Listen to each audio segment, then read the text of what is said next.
fun, food, family, and adventure. We found the best of all of these in Hong Kong.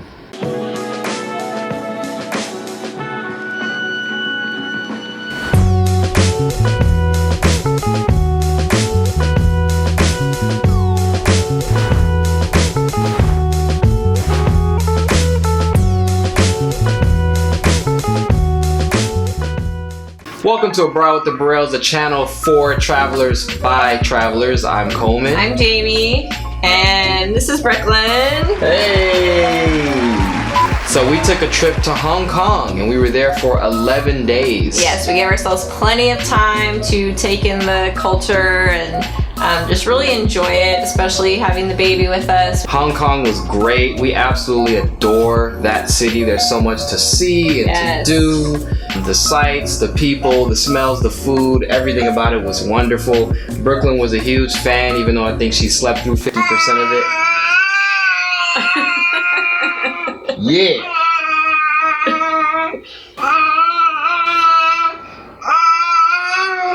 I think she's trying to give it a thumbs up. I think she's trying to give it and we'll try to calm Brooklyn down and come back and film when it's all over. Alright, so we started filming right at nap time and we got her down, so hopefully we'll see if we can get through it. Anyway, we stayed in an area called Tsim Sha Tsui and we absolutely loved it. It was on Kowloon Island. It was very central and everything that you wanted to access, you could access very easily from that point. We were like 5-minute walking distance from one of the main subway entry points, and so we could easily get to wherever we needed to go. Our hotel was called the Intercontinental Grand Stanford, and we were blown away by this. It was just amazing. It was so clean. Yeah. They were so accommodating. We walk in, there's a crib for the baby. Yeah. There was even a baby bathtub that they put, like a portable one that they put in the bathroom for us. Yeah. All right, so this is our hotel. We're staying at the Intercontinental Grand Stanford Hotel. Perfect location. Highly recommended. All the amenities have just been perfect. We have 0 complaints. So starting with the bathroom, our shower is amazing. Okay, I wish we had the shower at home. The pressure, everything is just so perfect. Nice and spacious. Everything's really clean. Just a lot of room. You know, some places in Europe are very small. We've heard some places here in China can be small, but not our experience at this hotel. Don't mind all the baby bottles. Here's the room. Okay, they provided a crib for us, for Brooklyn. Bunch of different light settings. There's actually a night light that comes underneath, so if you need to walk over to the bathroom or anything, perfect. Oh, also comes with, every room comes with its own smartphone, okay? It's called a handy phone, and it has unlimited international calling to, I think, 22 or 25 different countries. The US is one of them. Unlimited, okay? No charges, so you can call home, call whoever you need to. Also, you can take it out of the hotel and around town, so you can use your GPS and everything, figure out exactly where you need to go. Subway stations, you can even look up restaurants. So I've never stayed at a hotel that had something like this. So I know this isn't the only hotel, but it's not everywhere, so that was a major perk. And a pretty cool view to boot. Oh, me? Yeah, you, of course, obviously. Duh.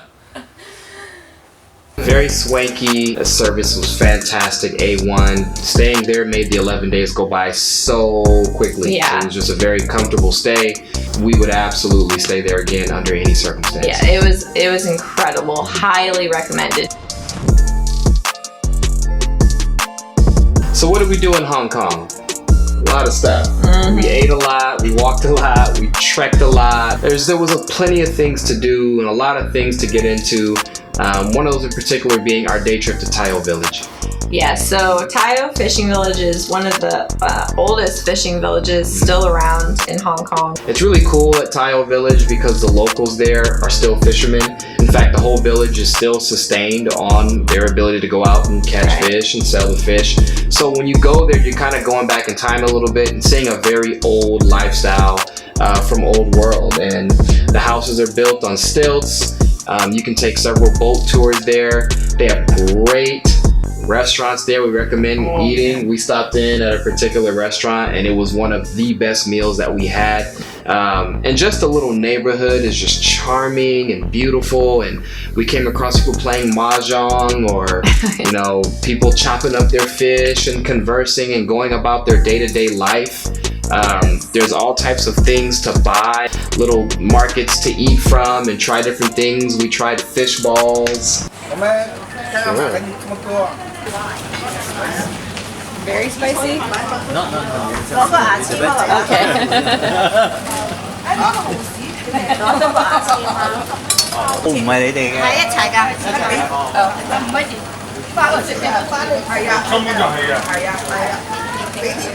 First fish ball. This is the non-spicy one.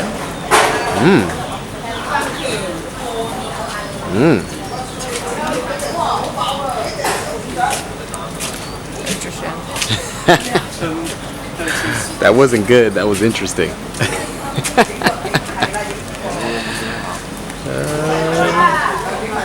A little different, huh? Yeah. And everyone is just friendly and kind of going about their way. They're very welcoming when you're there.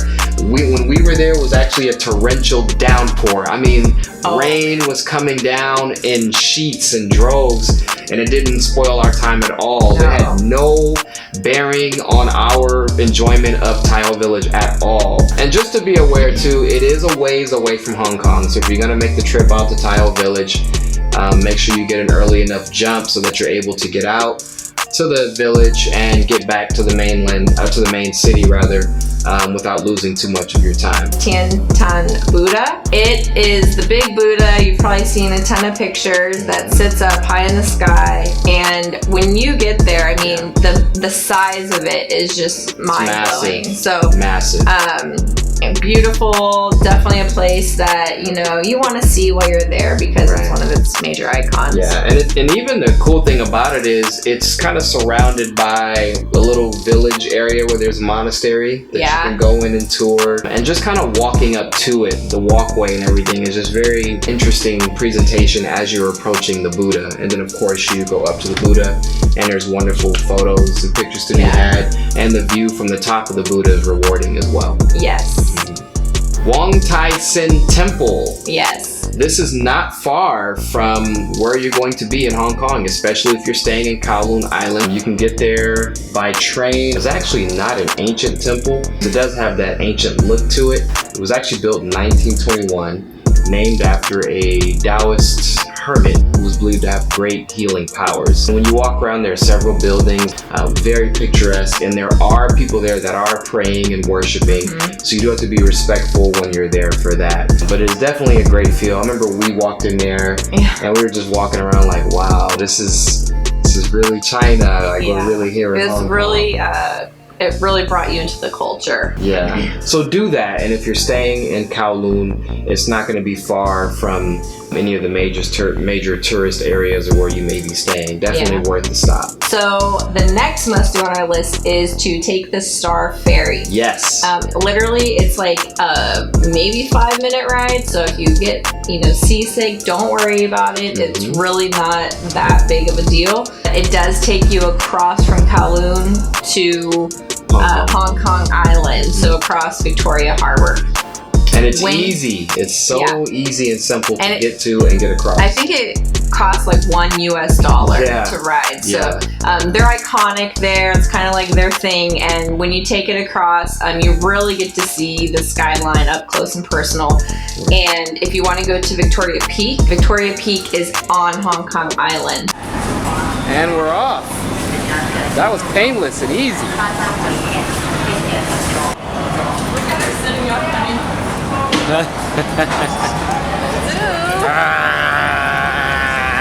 Brooklyn.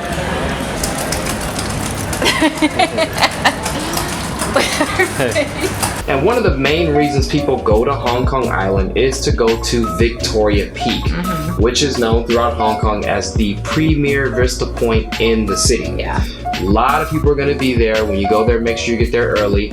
You're going to take the tram, which will take you up this long hill, which is actually pretty cool. Yeah. I mean, you get a pretty good incline when you're on that thing. It shoots you up the hill on this track. I heard you can take a bus and go the back way. Or you can hike it too. Or you can hike it. We opted for the tram. And then once you get to the top, you come out and then you are presented with lovely views of Hong Kong. Just amazing. And if you've seen Hong Kong in cinema, chances are this is probably where they set their cameras up and got the view. They are one of a kind. They're fantastic. You're seeing both Hong Kong Island and Kowloon in one breath. It is very touristy. When you get off the tram, there's restaurants you can eat at, some souvenir shops and stuff like that. But you know, it's one of those things that you should do because it just provides a great lookout point. Yeah. Like you said though, very packed. So just be expecting that. Large crowds. So Victoria Peak is the popular vista point in Hong Kong. We actually have another one that is a total hidden gem. Total hidden gem. So while the rest of the world is rushing and cramming and jam-packing to Victoria Peak to catch the optimum view of Hong Kong, we recommend you go to a place called Lion Rock. Yeah. It's a little off the beaten path. When we went, I mean, it was nothing but locals. It is a hike to get up there. Yes. Okay? So when you get to Lion Rock, a couple of things that you need to know. Make sure you take a cab there. You can take the bus there if you like, but the bus is going to let you off early. The train is going to let you off early, and then you'll have to ascend up a hill, which takes about 20 minutes to traverse, and it's very steep, and you haven't even started the hike yet. Right. But if you take a cab, the cab can drive you up that hill, drop you at the base of the starting point of the hike, and then you can save an extra 30 to 20 minutes of climbing on your legs. Once you get to Lion Rock, it's a phenomenal hike. It does work you a little bit. It's going to take a little time, but it's gorgeous. You're going through forests and mountains, and they have wild monkeys there, and watch out for those monkeys. Don't eat snacks around them. Don't eat snacks around those monkeys. We did encounter them getting a little bit aggressive to certain people, but the views are wonderful. And as you're going up this mountain, you're gonna come to the top of Lion Rock, and you're rewarded with a handsome prize. Hong Kong sprawls out before you in a beautiful way with views that rival, in our opinion, Victoria Peak. The biggest bonus, I would say, at Victoria Peak, like, I'm trying to take pictures, he's trying to film, and there's just people like bumping into you. You can't, you feel like you got to get out of the way so someone else can get a shot. And Lion Rock, we like sat down, I fed the baby. It was just this beautiful view that you weren't fighting for space to get those shots. That's a really good point. Yeah. You weren't rushed at all. In fact, you saw a lot of people when they reached the summit, sat down and just took in the view for a good 15, 20. Yeah, and we were able to fly the drone there too. We're able to get the drone up and get great shots. So another must do that you must do is watch the light show. It's right along Victoria Harbor, and at nighttime, all the buildings across the water on the Hong Kong Island side are lit up. They're beautiful, and it goes for a good 20 minutes maybe. I think they do it every night, so it's easy to catch, but you just got to make sure you're out there. So catch that light show because it's just really cool, and it's free. You just get to watch it. So, and my recommendation is just find out from your hotel exactly when it starts and get out there at least 15 to 30 minutes early to beat the crowd. The walk there along the harbor that's where the Avenue of Stars is. We are walking along the promenade here, just past the Avenue of Stars. Baby in tow. Baby in tow. Had a rainstorm come on us, but that don't stop the show. Nope, can't stop, won't stop. And it's pretty cool to see. It's all the famous Chinese actors and movie producers. It's compared here to our stars in Hollywood, where we have the stars on the ground with their names on it and their handprints. But theirs actually on the railing, and it's their handprints or a sketched image of their face. So a little different spin, but you know, we didn't know many of the names, but it was still cool to see them recognizing their celebrities. We knew Bruce though. Yep. Get an Octopus Card. Yes. Those things are awesome. Yes. I can't believe how easy and efficient and how tied in they are to everything in the city. Come to Hong Kong, make sure you get one of these. Octopus Card. It will make your life so much easier. Yep, this is how you ride the subway. You can also ride the buses with this. Even 7-Eleven and some convenience stores take it. So. And it is the best subway system in the world that I've seen thus far. And that's saying a lot because up until this point, London was pretty much the best, but I think Hong Kong got you. No disrespect, you're still awesome, but Hong Kong is killing it. An Octopus Card will literally get you on the subway. It'll get you on the Star Ferry. It'll get you up to Victoria Peak. Buses. You can use it on the bus. You can use it in 7-Eleven. It's incredible. You can get it at the subway. You go to the terminal, you charge it up with cash, and you can use it all around the city. It is vital. It is easy. It's brilliant. It's a genius idea, and it just makes everything efficient for you. When in Hong Kong, eat dim sum. Ho Wan. You probably hear a lot about that. It's a great dim sum place. It's very inexpensive, and it was the recipient of a Michelin star. So you're talking about gourmet taste on budget pricing. Can't beat it. We already like dim sum. You know, living in the Bay Area, we have access to it pretty easily. But there, it's indescribable. It's so good. It's great. And the price is just literally half of what we pay here for it. So We would order tons and tons, and the price would just be little to nothing. It was unbelievable. Just really food in general in Hong Kong. Hong Kong is a wonderful place to eat. It's a real foodie town, and we were pleasantly surprised by that. I mean, everywhere we ate, the meals were just phenomenal. From roasted goose to... Which, by the way, I was like, the whole trip, he's like, I have to have roasted goose. I have to have roasted goose. I was like, okay, we'll get your goose. We'll get your goose. And I kept referring to it as his meal because I wasn't interested in it at all. So he had this place in mind that he had found. So we finally make our way over there. I was like, okay, I'll give it a shot. I suggested going back there a second time. It was so good. I never thought I'd be into something like that. If you've seen some of our other videos, you know I can be a little picky with certain foods like that, but his goose turns into our goose. Yes, delicious. We ate a lot of food in Hong Kong.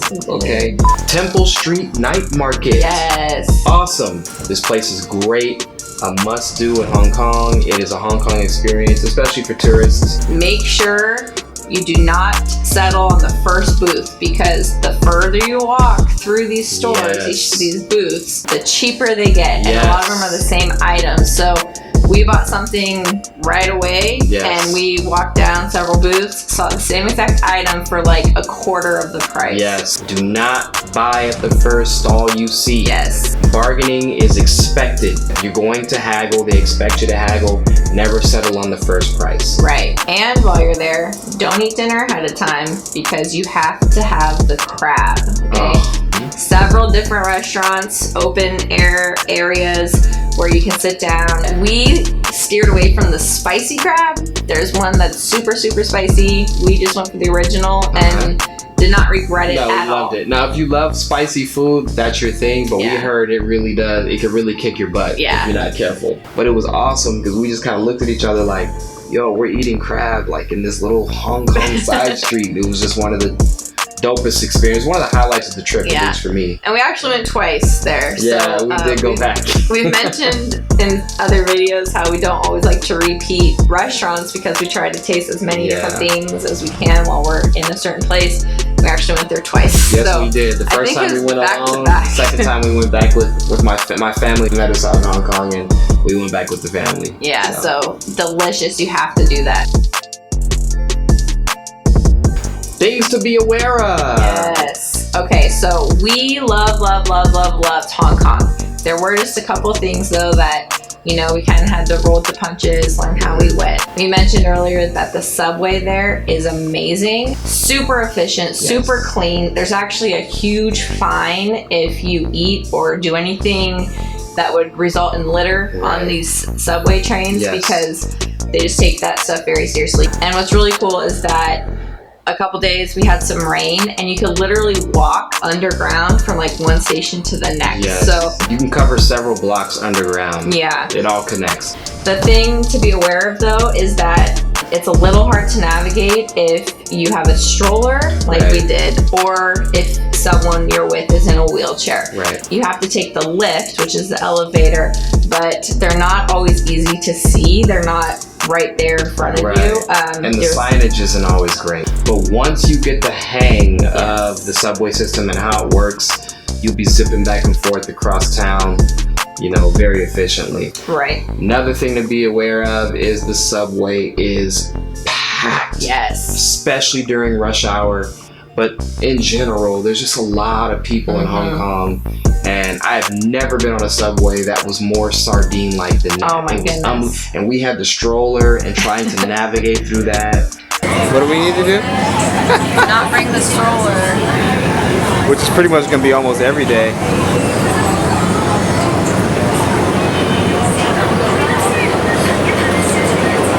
I mean, it was a headache at times. Needless to say, we left. If we knew we were going to be taking the subway a lot one day, we left the stroller and just strapped her to our chest. Strap on. Yeah. Chinese people are amazingly friendly. Being a city that has so many people there, I kind of went in thinking that people had that like busy city mentality, like let me get to where I need to go, get out of my way type of thing. We did not experience that at all. People were just overwhelmingly nice. Everywhere we went, smiles, you know, holding doors open. They were in love with the baby. I'm talking like, I pushed the stroller to the side so I could make her a bottle just like out of people's way. And like 5 or 6 Chinese people swarm her stroller like, oh my gosh, baby. Like so mesmerized by her. And they just love babies there. So it was really nice and welcoming, which we appreciated. Absolutely. Be aware of the time of year in which you're going to Hong Kong. It is a subtropic climate. It's almost as if they built the city in the jungle. It's extremely humid. In the summertime, it can get ridiculously hot. We went at a pretty good time of year. We were there in March, and even then it was very humid there. The temperatures were pretty mild, but the humidity was still there. So be aware of that when you go to Hong Kong. Summer times can be brutal, they say. Another thing to be aware of is a lot more places than we expected were cash only. We were really surprised by that. It's a major metropolis. Hong Kong is known as a place of commerce and business, and a lot of wealth is there. We were surprised at how many places did not accept credit card or debit card or Visa or any of that. There were more places than we could have ever imagined that were cash only. So be prepared for that when you go to Hong Kong. Make sure you have some cash on you so that you can pay for your day-to-day expenses. So that's gonna do it for our review of Hong Kong. If you liked the information, it was helpful for you, we ask that you would hit the like button. Also, don't forget to subscribe to the channel. You can also follow us on Instagram. Jamie does all the pictures there and she does a fantastic job as a photographer. If you'd like to see the actual video, sort of the cinematic montage of our trip, please click the link that will appear at the end of this video. Don't forget to hit that bell for notifications for anything new if you're interested in seeing more travel videos from our perspective. Remember, traveling is not just about the destination, but always who you share it with. From the Burrells to you, we encourage you to get out there, make it happen, and have fun. And have tons of fun. Bye. Thanks for watching.